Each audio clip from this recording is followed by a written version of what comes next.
Today we are adding a super slick and animated touch to your video using the liquid streaks transition. This one's great for music videos, vlogs, or any project where you want a smooth and splashy visual move between clips. Let's jump in. Start by adding two clips to your timeline and place them side by side. Now, head over to the Transitions tab on the left. Scroll through until you reach the cartoon section, and here you'll find liquid streaks. It looks like a fluid wave streaking across the screen. Click and drag the transition right between your clips on the timeline. To fine tune it, click on the transition itself, and on the right hand panel, use the duration slider to make it faster or slower, depending on the vibe you're going for. And that's it.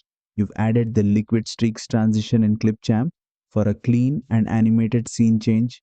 If you like this tutorial, don't forget to like, share, and subscribe for more quick Clipchamp editing tips.